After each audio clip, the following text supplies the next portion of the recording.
સલમાનના ઘર બહાર firing case. તાપીમાંથી 24 કલાકમાં 2 પિસ્તોલ, 4 કારતૂસ અને 1 મોબાઈલ મળ્યો. નદીમાં ફેંકતી વખતે અનમોલ બિશ્નોઈને વિડીયો કોલ કર્યો હતો.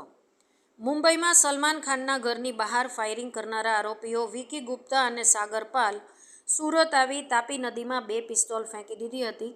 આ કેસમાં મુંબઈ ક્રાઇમ બ્રાન્ચે 2 દિવસથી સુરતમાં ધામા નાખ્યા છે અને તાપી નદીમાં સર્ચ ઓપરેશન હાથ ધર્યું છે.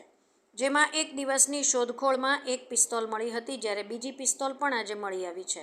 સાથે 4 કાર્ટ્રીજ અને 1 મોબાઈલ મળ્યો છે. આરોપીઓએ અનમોલ બિશ્નોઈને વિડીયો કોલ કરી ચાલુ રાખીને બંને પિસ્તોલ અને મોબાઈલ તાપી નદીમાં ફેંક્યો હતો. 2 બોટ અને તરવૈયાની મદદથી તાપી નદીમાં સર્ચ ઓપરેશન કરવામાં આવ્યું હતું. તરવૈયાને કેમેરા સાથે ઉતારવામાં આવ્યા હતા, જેનું મોનિટરિંગ બોર્ડ પરથી કરવામાં આવ્યું હતું. આરોપીઓએ રિક્ષા ચાલકને તાપી સુધી પહોંચવા પૂછ્યું. આરોપીઓ મુંબઈથી સુરત આવ્યા બાદ સુરત રેલવે સ્ટેશન પર ગયા હતા. ટ્રેન મારફતે ભુજ જવું હતું, જોકે તેમને ટ્રેન મળી નહોતી. રેલવે સ્ટેશન બહાર એક રિક્ષા ચાલકને તાપી નદી સુધી પહોંચવા માટે પૂછ્યું હતું. રિક્ષા ચાલકને ખાસ કહ્યું હતું કે કોઈ બ્રિજ એવો જણાવો જ્યાંથી ઓછી અવરજવર અને નદીની વચ્ચોવચ્ચ સુધી પહોંચી શકાય. રિક્ષા ચાલક અશ્વિની કુમાર સ્મશાન પાસે આવેલા રેલવે ટ્રેક પાસે લઈને આવ્યો હતો.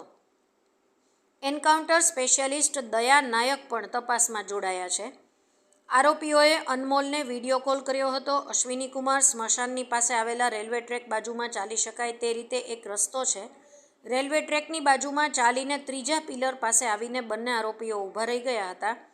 નદીની વચ્ચે પહોંચ્યા બાદ અનમોલને વિડીયો કોલ કરવામાં આવ્યો હતો. ચાલુ વિડીયો કોલમાં બંને પિસ્તોલને તાપી નદીમાં ફેંકવામાં આવી હતી. બોર્ડર રેન્જના આઈજી ચિરાગ કોરડિયાએ જણાવ્યું હતું કે સલમાન ખાન કેસમાં આરોપીઓ કચ્છથી ઝડપાયા છે. જે કેસમાં મુંબઈ પોલીસ તપાસ કરી રહી છે. અમે તેમની સાથે સંપર્કમાં છીએ. હાલ સુધીની તપાસમાં એવું લાગી રહ્યું છે કે આરોપીઓ કચ્છમાં છુપાવવા માટે આવ્યા હતા અને અહીંના વિસ્તારમાં છુપાઈ શકાય તેવી તેમને કોઈ ટીપ મુંબઈથી મળી હોવાની શક્યતા છે. હાલ અમારી પૂછપરછ બાદ વધુ વિગત મળી શકે તેમ છે.